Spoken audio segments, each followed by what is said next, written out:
Boa tarde, pessoal, tudo bem? Eu sou a Grace, eu sou gestora de relacionamento no Inovativa Brasil.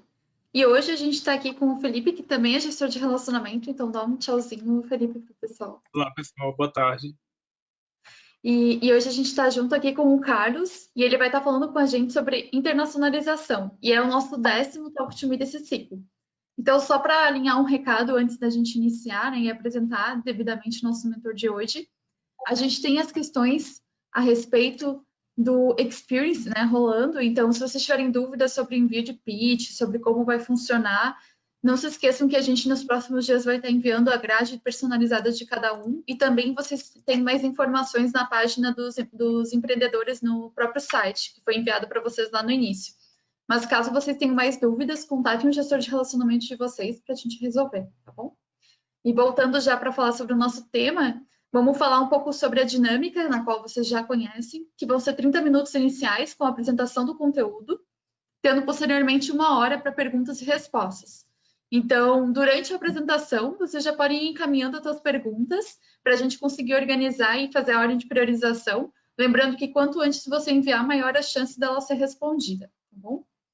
Então, nós vamos realizar a curadoria e vamos repassar para o convidado posterior à apresentação. Então, o Carlos não precisa se preocupar com as perguntas que a gente vai fazer elas para vocês, tá? Então, bem tranquilo. E último lembrete, né? A gente já mandou ali no chat manter os microfones e câmeras desligados. Felipe, é contigo.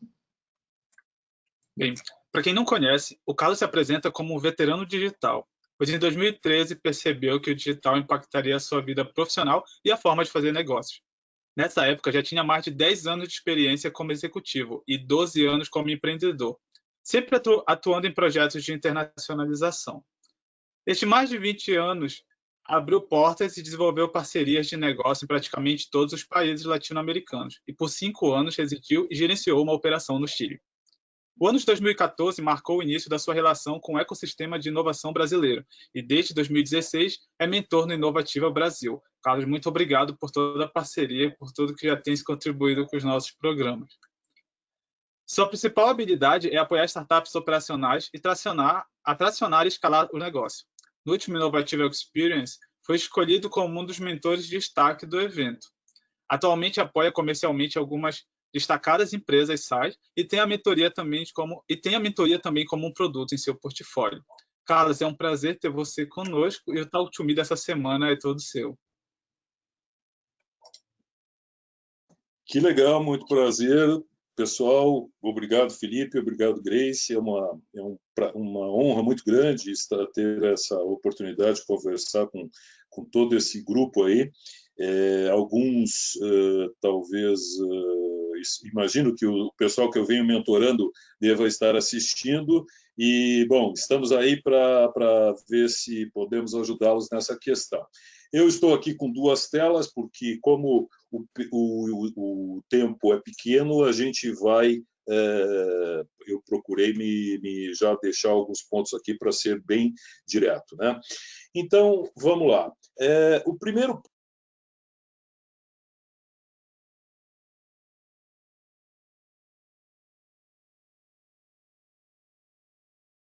Carlos, só uma coisinha, teu microfone ele fechou. Não sei se foi. Vamos Agora lá. sim.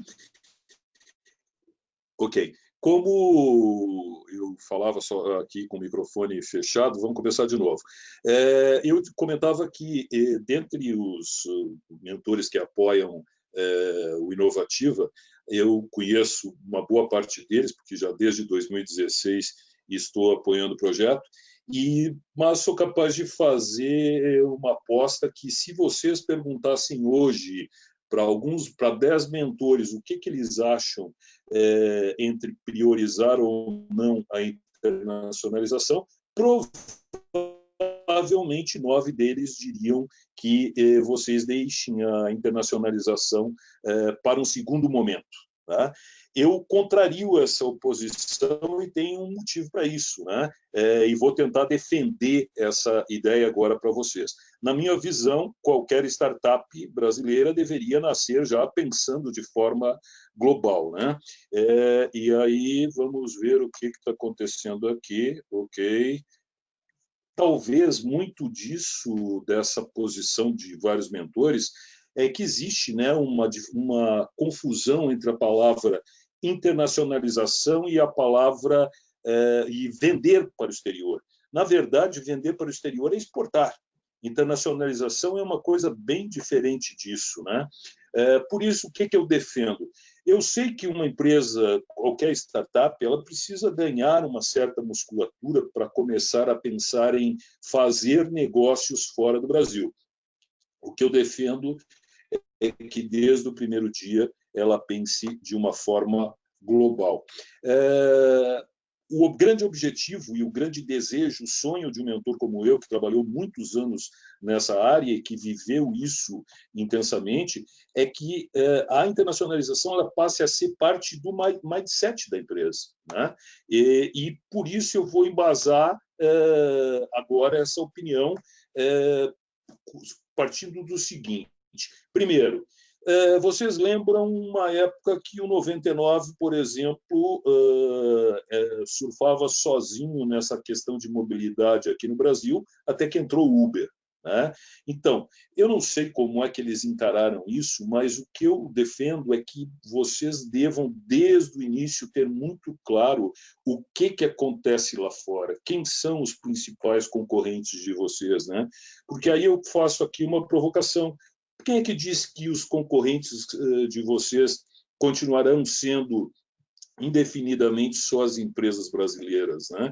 Nesse momento, tem empresas em várias partes do mundo se preparando, talvez, para entrar no Brasil. E nós não podemos ser surpreendidos por esse tipo de situação. Perfeito? Então, esse é o primeiro ponto, estar muito atento à concorrência.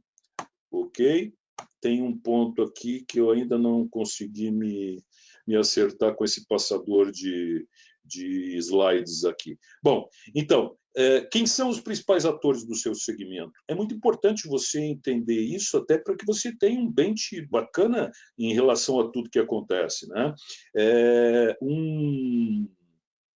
Mapear esses atores é uma forma de repente, ter o conhecimento de um concorrente, mas que também pode, em algum momento da jornada da empresa de vocês, se tornar um parceiro ou um potencial investidor. Ou, se tudo der certo, quem sabe vocês investirem em alguma empresa lá fora, né?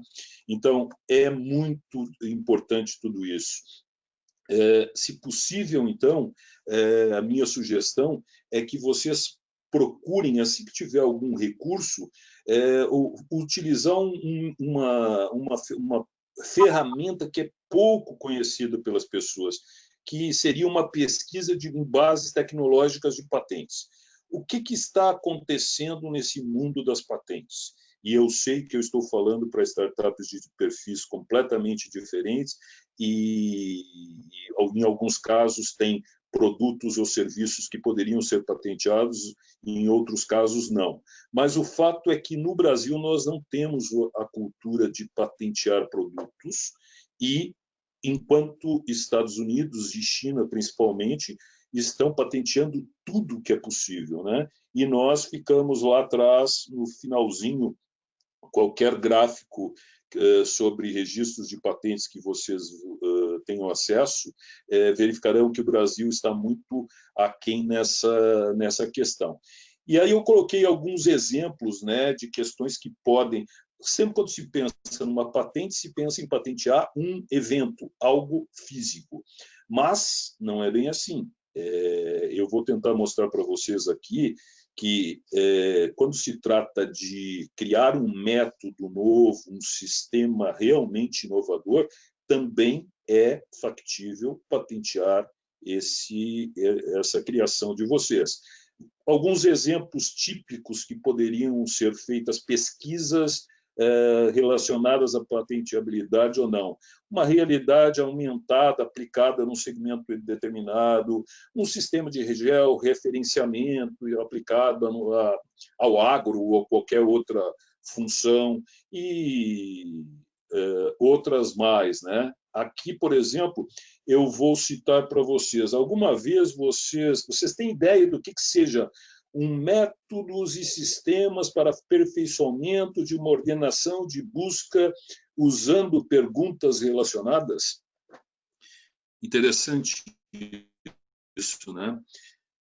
Vocês todos certamente sabem qual a empresa, conhecem a empresa que patenteou isso em várias partes do mundo e no Brasil, inclusive, mas talvez não imaginem que isso tenha acontecido. Eu, quando fiquei sabendo, me surpreendi. Na verdade, nós estamos falando do Google, né?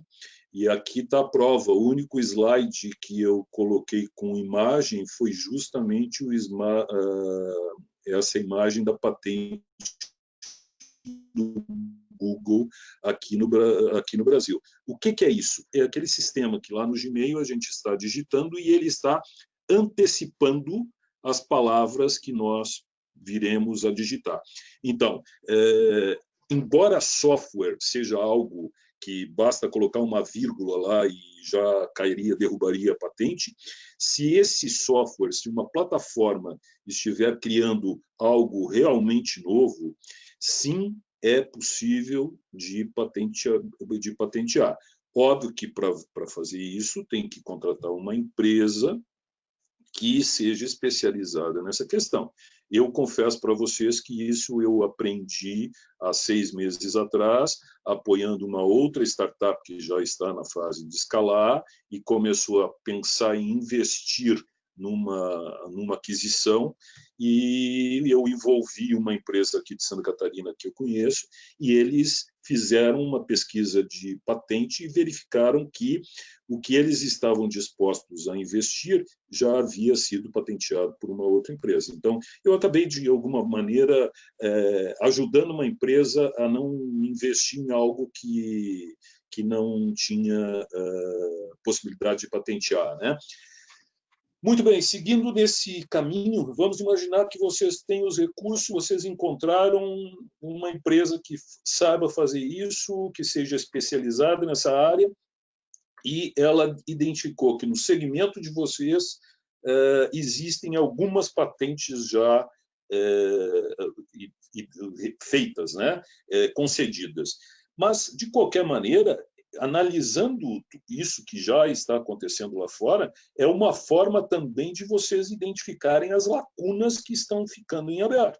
Até porque as necessidades de lá, muitas vezes, são diferentes, totalmente diferentes das que existem aqui no mercado, e você pode focar e já começar a sua empresa ou colocar a sua empresa justamente para focar naquela oportunidade que se apresentou, né?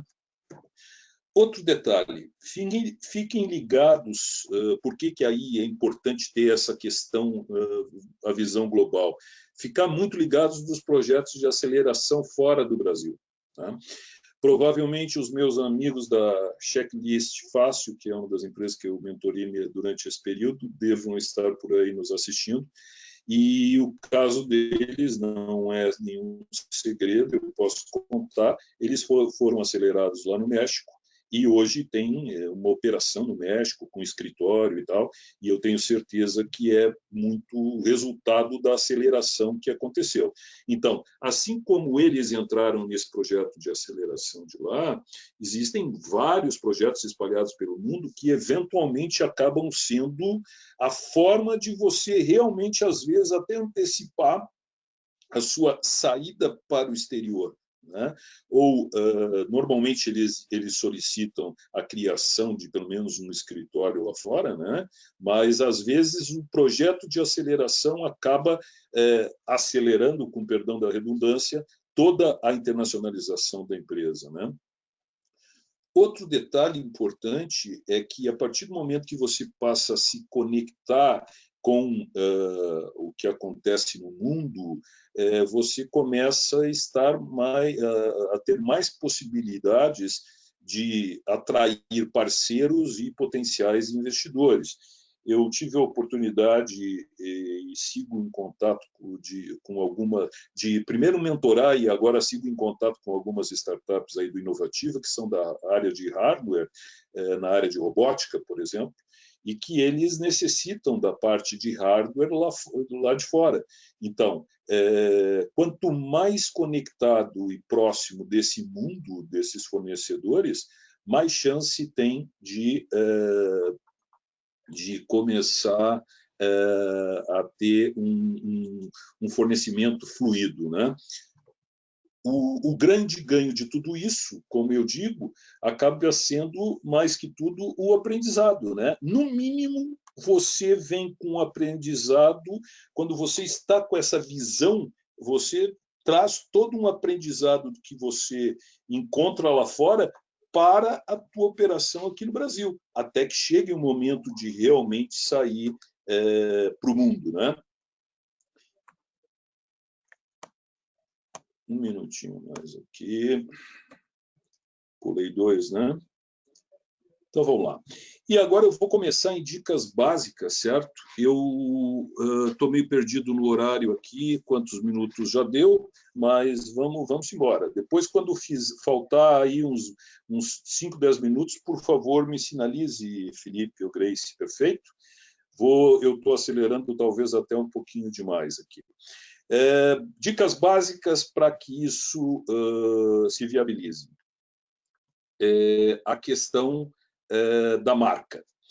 Primeiro, pessoal, muitas empresas que eu mentorei e que já estão nessa fase de aceleração, quando a gente pergunta sobre o critério, se considerou uma possibilidade de internacionalização quando definiu a sua marca, na maior parte dos casos, isso não aconteceu. Realmente é exceção a empresa que pensa nessa questão antes de definir a marca. E nós não estamos falando de registro, nós estamos falando só de escolher a marca. Aqui vem um aspecto muito interessante, que é a questão da sonoridade. Tá? Vou dar um exemplo para vocês. Eu tive a oportunidade de assistir uma palestra em São Paulo com a gestora da área de internacionalização da Trello. E ela contou toda a dificuldade que eles tiveram e, apesar de todos os cuidados que tomaram para ver o que significava uma palavra, se existia alguma palavra em espanhol, em português, em inglês ou em francês, que seja, similar à palavra Trello, quando chegaram na Grécia, eles descobriram que isso lá na Grécia é maluco, lá na Grécia. Ou se é gíria ou se é uma expressão, eu não sei, mas foi uma história que eu escutei da parte deles. Uma outra história aí do mundo das empresas de produtos físicos, no caso da Mitsubishi. Há muitos anos atrás, a Mitsubishi lançou um produto chamado Pajero, com J-E-R-O, e saiu com esse produto pelo mundo. Quando chegou nos países de língua espanhola, cada vez que eles falavam desse produto, havia um sorrisinho assim, né? E aí foram descobrir que a sonoridade da palavra é pajero, e parra em espanhol com J é masturbação. Então não preciso dizer mais nada para vocês, né? O que aconteceu? Eles tiveram que mudar o nome desse produto nos países de língua espanhola e esse Jeep passou a ser chamado de Monteiro. Então, esse é um caso específico onde foi desconsiderado um critério importante ao fazer a marca, né? Outro aspecto... Bom, eu mesmo, nesse momento, estou participando aí da criação de um projeto que logo vai para o ar, que ele está relacionado a conectar empresas tecnológicas internacionais com o ecossistema brasileiro e, notadamente, empresas do Oriente, que tem potencial lá de hardware, de empresas de hardware que tem muita dificuldade aqui para entrar no Brasil. Existe demanda, empresas de tecnologia no Brasil que necessitam do hardware de lá, mas há uma dificuldade nessa conexão. e nós nos propomos a fazer esse match, e também conseguir fazer sourcing de produtos na China e no Oriente em geral para empresas brasileiras que necessitam desse hardware. E nós, inicialmente, inclusive fui eu que tive a ideia, nós batizaríamos essa empresa de Matchmakers, né? Matchmakers Brasil. Eu achei bacana, e aquele matchmaker fazia um sentido para mim, e nós fizemos algumas buscas, nós vimos que lá nos Estados Unidos, algumas pessoas usam essa palavra, o matchmaker nos Estados Unidos é o casamenteiro, é o Tinder americano, o Tinder analógico, o cara que une uma pessoa com outra pessoa para fazer o casamento. E eu confesso que eu menosprezei aquilo, porque eu disse, não, o pessoal da área de tecnologia sabe o que é um match, e o matchmaker é uma expressão que eu já escutei de estrangeiros também, só que não eram americanos.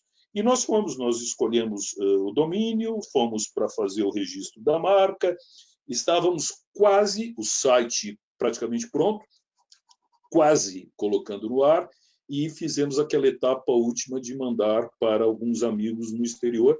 E o primeiro americano que pegou disse assim, o que é o negócio de vocês? Vocês vão fazer casamentos entre as pessoas? E aí, o primeiro, o segundo, o terceiro, todos tiveram a mesma impressão, que nós iríamos fazer casamentos entre pessoas com brasileiros. E aí, o que tivemos que fazer?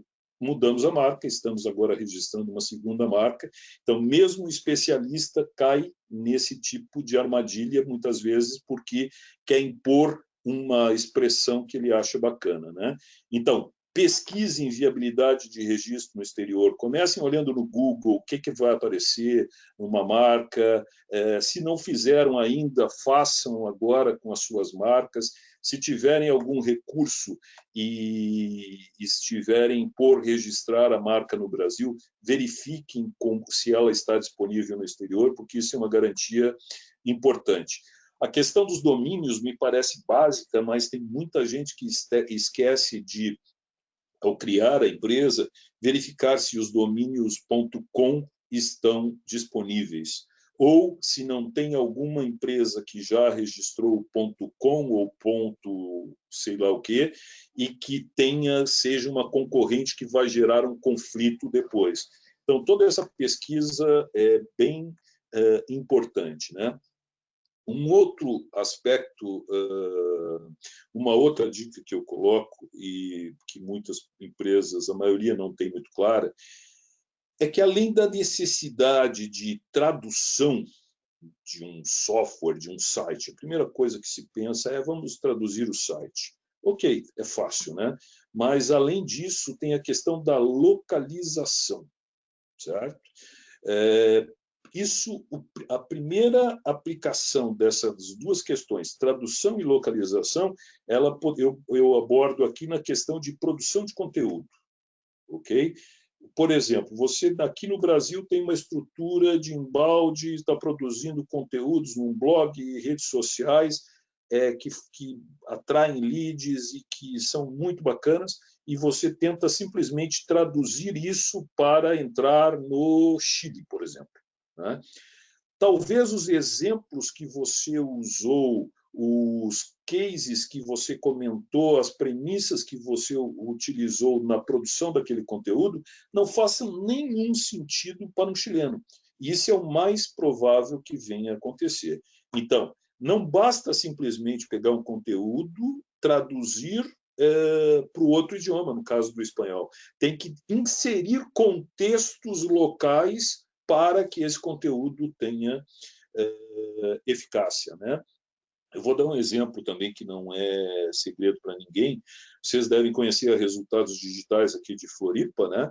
Eles são muito fortes e ficaram, no início da empresa, fizeram muito conteúdo, que são os conteúdos que pautaram o embalde marketing no Brasil, né?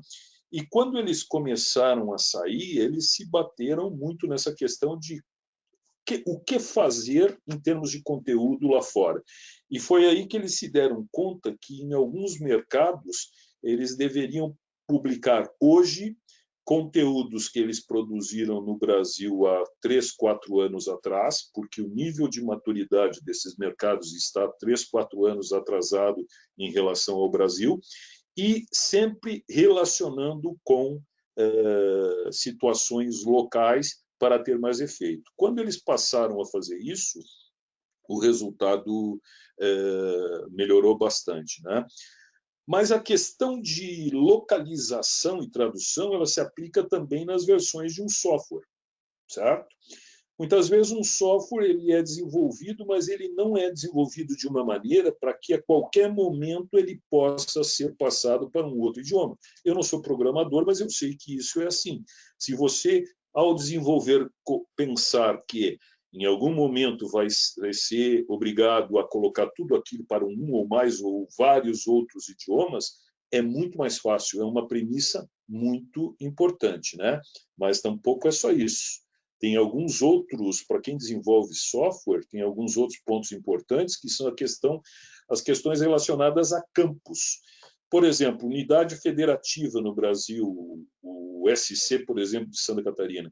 Isso não existe nos outros países da América do Sul, por exemplo. Então, se o software não prever a possibilidade de que esse campo deixe de ser preenchido, vai ser um problema. A mesma coisa o CEP. Em alguns outros locais existe sim o zip code, mas em alguns países do mundo simplesmente essa questão não existe o CEP nem zip code. Data que no Brasil é numa determinada sequência, vocês todos sabem que em inglês é numa sequência totalmente diferente. Moedas, várias moedas, a questão do tamanho de campos também é bem importante. Então, tudo isso, quando você vai desenvolver algo, é importante considerar porque isso é uma economia de recursos e facilita muito no processo no futuro, né? Agora, se você não tem uma visão global e você não começa a olhar para isso já agora, lá na frente você vai ver que o fato de ter menosprezado essa questão vai custar bastante caro. O que mais? Missões de negócios e participação em eventos internacionais. Hoje, o cenário que nós temos, nós não sabemos quando nós poderemos pegar um avião e viajar aí para um evento internacional, né? Mas, em compensação, existem eventos que já estão com versões digitais aí, por exemplo, uma das feiras mais tradicionais do mundo em produtos físicos, a feira de Canton, na China, depois, acho que as 100 e poucas edições, se eu não estou equivocado, eu acho que são 2 ao ano, este ano, pela primeira vez, está sendo feita online. Não é o ideal, mas é muito importante que vocês, pelo menos, tenham no radar de vocês quais são os principais eventos segmentados para o negócio de vocês, né? Cada negócio tem um evento que é mais representativo, e aí vem por que participar desses eventos, né? Primeiro, lá é onde, se for um evento segmentado, por exemplo, você trabalha com IoT. Lá na China tem eventos só de IoT.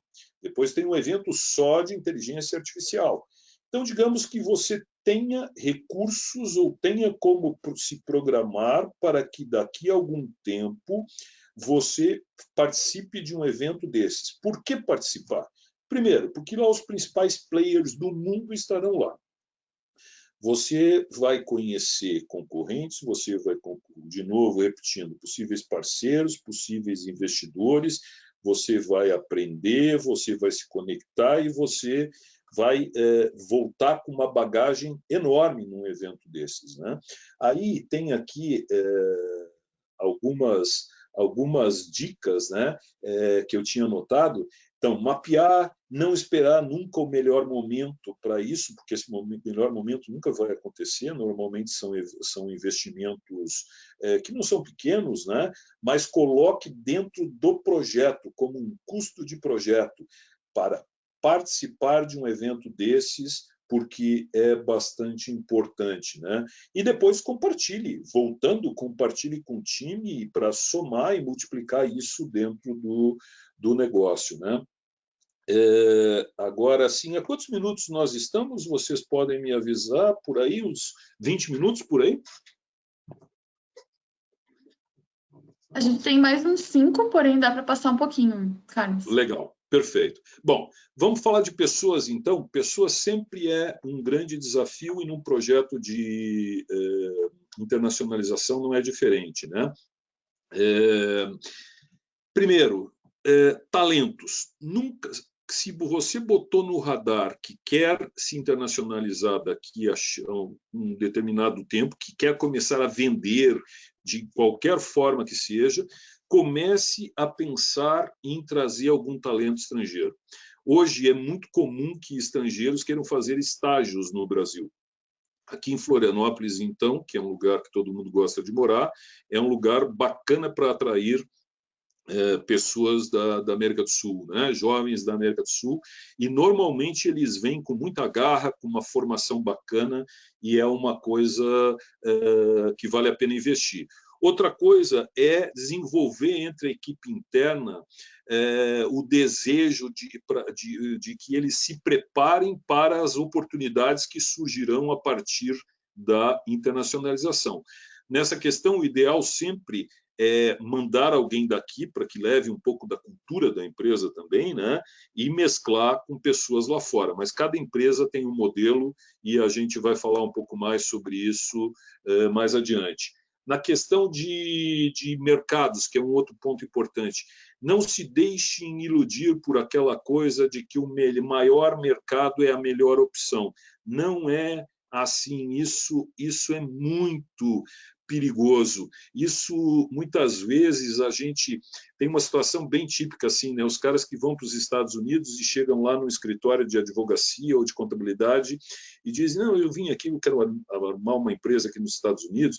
Aí o cara pergunta, o que é o negócio? Não, eu quero morar aqui, agora depois eu vou ver qual é o negócio. Então, muitas vezes, um dos sócios tem o desejo de ir para um determinado lugar. Agora, por exemplo, se fala muito de Portugal, né? E isso acaba virando uma armadilha. Por exemplo, o caso de Portugal. Portugal eu conheço, é um país maravilhoso para morar, é um país ótimo para alguém criar uma empresa lá, desde que ele pense em usar Portugal como ponto de partida para os demais países da Europa.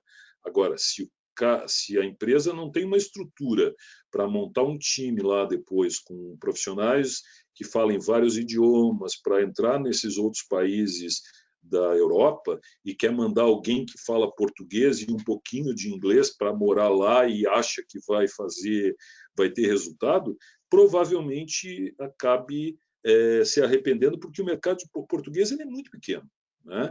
Então, misturar interesses pessoais com os da empresa aí é uma grande armadilha, e isso acontece muito, por isso que eu faço alerta. Evitar mercados óbvios, né? Muita gente acha o mercado americano. O mercado americano é o principal do mundo, então eu vou para lá. Mas ele também é o mais competitivo, cada estado tem a sua própria legislação. Cobrir o mercado americano, fisicamente falando, né? Não é nada fácil. Então, é um mercado complicado e que eu recomendo, que eu jamais indicaria como sendo o primeiro mercado a abrir a operação, né? Um exemplo que eu trouxe aqui é o exemplo do Deezer, né? Que eles, por exemplo, eles acabaram evitando o mercado americano para não competir diretamente com o Spotify. Então, é uma situação real, né? O maior indicador para você se internacionalizar é onde estão os clientes com as mesmas dores dos que você atende aqui. Você, como empresa, como startup, como negócio, surgiu para resolver problemas de alguém, né? Onde estão essas pessoas espalhadas pelo mundo? Talvez estejam aqui do lado, aqui no Uruguai, no Chile, na Colômbia, que é um país hoje que está no radar de muitas empresas de tecnologia, né? Então, esse é um critério importante. O outro critério que eu já comentei é o nível de competitividade nesse país que eu estou imaginando. Será que eu vou me criar por lá, ou eu vou encontrar um nível de competitividade que eu não estou ainda forte o suficiente, com musculatura suficiente para enfrentar. E, obviamente, sair para o exterior sem uma análise prévia de mercado, eu não recomendo para ninguém. Eu havia entrado em mais detalhes aí, de preferência, sempre que possível, ficar no mínimo 2 semanas visitando cada país, um determinado país, de preferência que vá 2 pessoas da empresa, porque às vezes um único sócio, um dos sócios, ele tem uma visão que depois não é validada pelo outro. Então, são recursos que não são investimentos que não são pequenos, mas que são importantes em algum momento, né?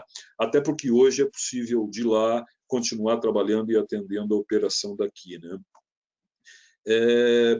A questão do mercado latino-americano, muita gente considera o mercado como se ficar aqui na América do Sul, em outros países, fosse uma internacionalização de segunda classe. A minha vida toda profissional, a maior parte dela foi focada nos mercados latino-americanos e tem muita oportunidade mesmo. É mais fácil, é mais próximo, é mais barato. Então, não caiam nessa armadilha de querer ir para os mercados supostamente mais nobres, ok? Sobre atendimento, que vocês podem me perguntar depois com mais detalhe, normalmente tem muita pergunta nessa questão, mas eu conheço projetos que têm atendimento remoto, outros abrem escritórios comerciais num coworking lá fora, ou como eu, que fui, alguns anos atrás, pela empresa que eu trabalhava, abri uma filial, me deram uma procuração e eu fui representante legal da empresa lá fora, vivi 5 anos, ou através de parceiros. Em cada uma dessas situações tem prós e contras, mas eu posso testemunhar que algumas empresas de software estão atendendo os seus clientes daqui, do Brasil. Criam uma estrutura que seja fluente no idioma local, muitas vezes trabalhando num horário específico para poder estar atendendo no horário do outro lado lá, e que tem um resultado bastante bom, ok? Sobre canais de venda, são os mesmos que usamos aqui no Brasil. Por exemplo, as empresas de software, é o Finder, é o reseller, o revendedor,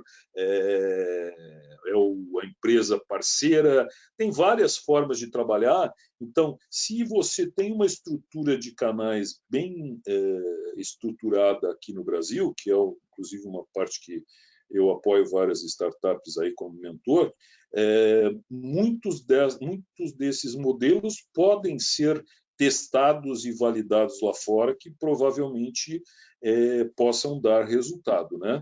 Só cuidado de não cair na armadilha de ir pelo caminho fácil, alguém que lá no exterior diga para vocês, não, deixa comigo que é o que eu faço tudo. Quando eu conheço mais do que uma empresa, quando chegou lá, o cara se colocava quase como dono da empresa. Ele tinha registrado a marca lá, ele tinha até um site feito por ele, e o que havia sido muito positivo, essa suposta proatividade lá no início, acabava virando um problema, porque aí na hora de retomar o negócio, isso envolvia ou envolve dinheiro, né? E aí, o ponto 3 aqui, indo para o final, quais são os erros mais comuns? Esperar o momento certo para se internacionalizar. Esse momento nunca vai acontecer. Quem tem que fazer o momento somos nós. Nós que temos que, no ponto X, agora está na hora, né? E ir para cima.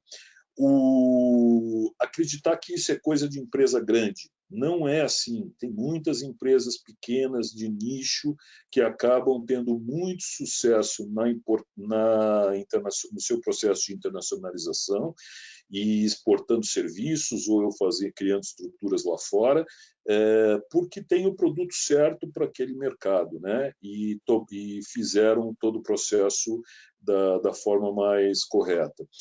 Menosprezar a importância dos contratos. Isso aqui, cada vez que eu falo, eu chego a coçar a cabeça. Se aqui no Brasil eu sei que existem muitas empresas que, na hora de fazer o contrato social, passam para um contador, empresa de tecnologia, tá? Passa o contrato social para um contador. Ele vai fazer o que ele sabe, um contrato padrão.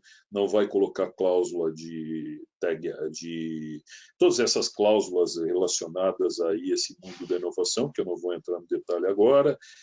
Na hora que um dos sócios eventualmente quer sair, é um problema seríssimo. Depois vem a questão dos contratos de parceria. Aí sim, aí querer reproduzir um contrato brasileiro que já foi mal feito aqui e reproduzir lá é problema na certa. Contratos de vesting, contratação de pessoas. Imagina contratar uma pessoa lá no México sem ter uma empresa lá, ou como é que faz tudo isso? Por isso eu recomendo, tenho sim uma empresa, existem algumas empresas no Brasil, uma delas é um amigo daqui de Florianópolis, um cara jovem, que tem um escritório de contabilidade há muitos anos. Para ter uma ideia, ele vai de bermuda para visitar a startup no verão. Então, advogado de bermuda já dá para ver que ele é disruptivo, né? Ele é um escritório focado somente em empresas de tecnologia.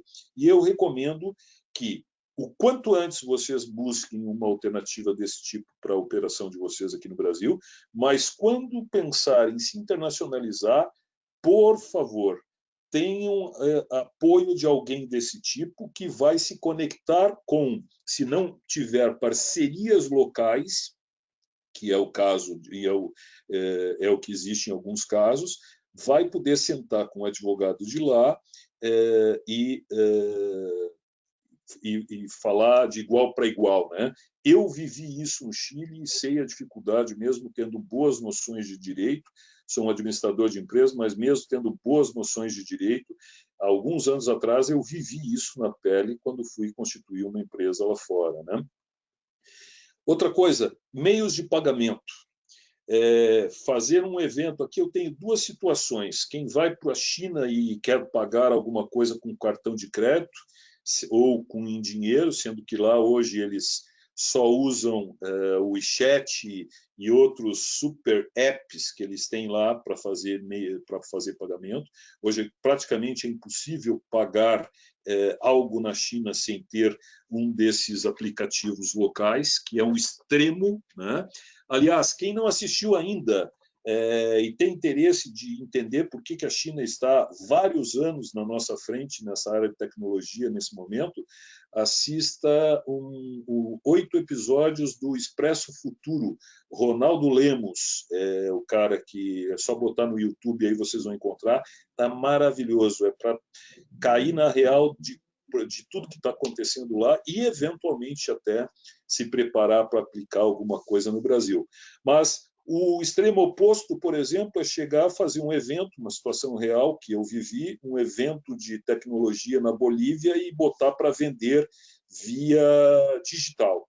E não vender nada, até descobrir que lá o pessoal usa pouco cartão de crédito e eles preferiam pagar em dinheiro. Quando abriu a possibilidade de cobrar em dinheiro, o evento alcançou os seus objetivos. Então, essa questão de quais são os meios de pagamento de cada local é muito importante. Menosprezar a cultura, fatal. Vamos lá, quem não escutou falar da objetividade do alemão? Você cruza o mundo para sentar com o alemão, se prepara e nos 5 minutos depois que começou a reunião, o alemão diz para você, olha, não é exatamente o que nós queríamos, muito obrigado, e você fica furioso. Mas ele está sendo objetivo. Na cultura dele, ele está fazendo que você perca menos tempo. Então, quem não sabe disso tem muita dificuldade, né? Outra questão, a dificuldade de extrair um não de um mexicano. Conheço muita gente que já foi para o México e voltou de lá achando que havia vendido ou fechado algo, e quando voltou para o Brasil se deu conta que não tinha, o negócio não estava fechado, porque não sabia que o mexicano tem uma dificuldade enorme de dizer o não. Muitas vezes o desafio maior é extrair um não do que extrair um sim. E nós, brasileiros, não pensamos sobre isso. A questão da duração das reuniões nos Estados Unidos, que em média eles se programam para 30 minutos. Aqui no Brasil nós pensamos em 1 hora, lá é 30, temos que estar preparados por isso. A maior ou menor formalidade de cada país. Aqui na América do Sul tem muitos casos, em todos os níveis, se você não chamar de senhor, o outro lado lá fica meio estranho e muitas vezes você não está preparado para isso. Os rituais dos orientais, a questão do representante local. Diga. Oi, alguém falou alguma coisa, né? Se for o caso, me interrompam. Ok. A questão do representante legal, na maioria desses países, precisa ter alguém de lá para poder abrir uma filial, ou alguém daqui tem que ir conseguir a cidadania, como foi o meu caso, cidadania não, a residência, como foi o meu caso, para poder atuar como representante legal de uma empresa, de uma indústria brasileira. Recentemente fui chamado por uma empresa que estava com problema, foi para o Chile e deu o poder, a procuração de representação legal para um contador, e achando aquilo muito comum, normal, né? E depois de 2 anos foi começar a perceber que esse contador estava se apresentando como se fosse um gerente, um diretor da empresa, ou seja, ele já não se colocava só como um representante legal que estava para assinar. Por ter aquele poder subiu a cabeça. Eu que morei no Chile muitos anos e adoro aquele país, sei que isso é bastante comum lá. Então, essa questão do representante legal é crítica. Temos que levar isso sempre muito a sério. Esquecer sazonalidades. Não adianta querer vender em abril, na época que todos os uruguaios param e querer fazer uma visita no Uruguai. Ninguém vai recebê-los. Ou na época das monções na Índia, ou no período do Ano Novo Chinês, ninguém vai atender vocês, né? Outro aspecto, e eu estou acelerando bastante, é se limitar a sofrer a internacionalização pelas mãos de algum cliente. Isso é muito comum.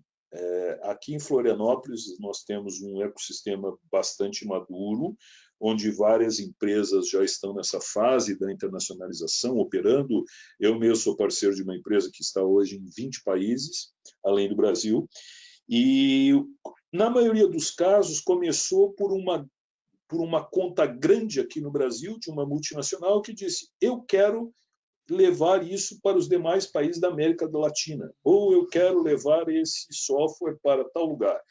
E eu apoiei, inclusive, uma dessas empresas a ter que fazer tudo às pressas, a ter que passar tudo para o espanhol, a mudar, fazer as primeiras reuniões, porque a empresa não estava preparada. E muitas empresas, não é o caso dessa, mas muitas empresas se acomodam nessa questão e não tratam isso como uma oportunidade, como um sinal que vale muito, né? Se uma multinacional quer levar o seu produto para fora, é porque esse produto tem valor. Então, nunca se limitar a esse tipo de situação.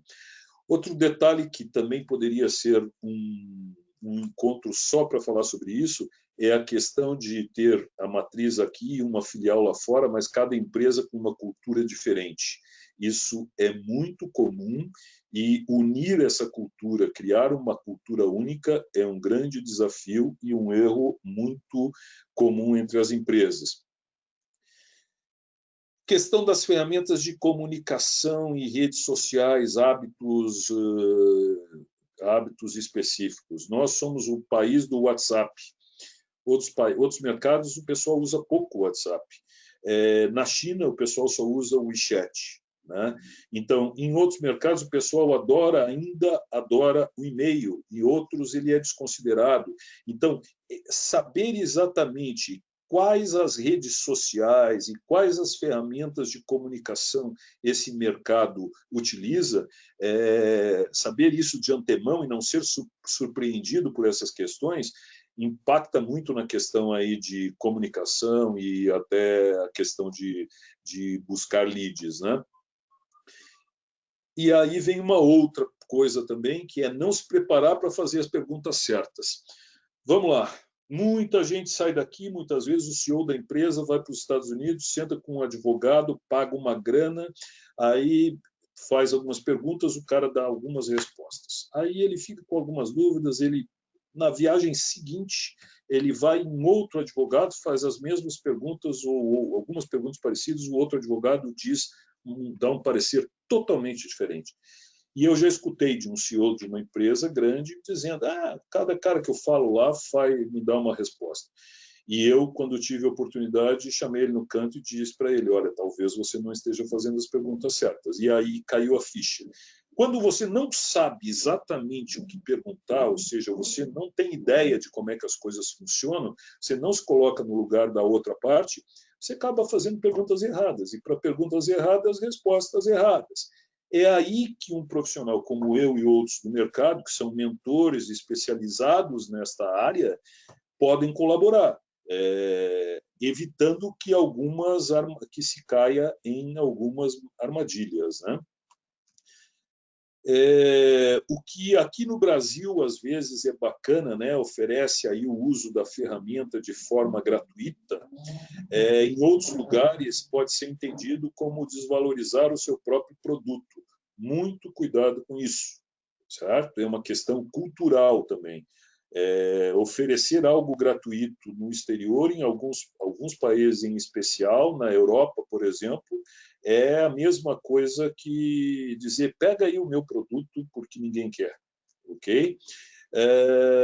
Eu já falei dessa questão, focar em extrair um sim, quando muitas vezes o melhor seria extrair um não, já citei isso. Improvisar na expatriação de pessoas. Eu fui um expatriado, um brasileiro de uma empresa daqui que teve a chance de assumir uma operação lá fora. Esse é o termo que se usa, é o expatriado, né? Se não houver uma coisa bem pensada, isso pode virar um problema depois. Eu, por exemplo, não tive nenhum problema, mas quando 5 anos eu fui para ficar 1 ano e pouco, 2, com a minha família, gostei, entreguei resultados, acabei ficando 5. Quando 5 anos depois, quando eu pretendia voltar ao Brasil para ter a minha própria empresa, inicialmente eu pedi para voltar, né? E a empresa queria negociar o meu retorno, até porque eu não abri totalmente, que eu tinha o meu interesse real, era trabalhar, empreender. E simplesmente não havia um local para mim, não havia um espaço para mim. Eles queriam me colocar, mas não havia esse espaço. Por quê? Porque o meu nível de benefícios e salários não se encaixava aqui, não tinha um esquema montado para me encaixar.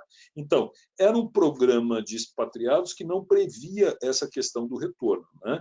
Então, acabei saindo bem, sou amigo deles e hoje sou fornecedor deles de tecnologia, mas criar um programa de expatriação é muito importante. E aí, chegando já nos finalmente... Oi? Diga. Só para verificar contigo se tu consegue em 2 minutos finalizar? Sim, e estamos fechando aqui. Imaginar que um bom portunhol resolve. Não resolve, pessoal.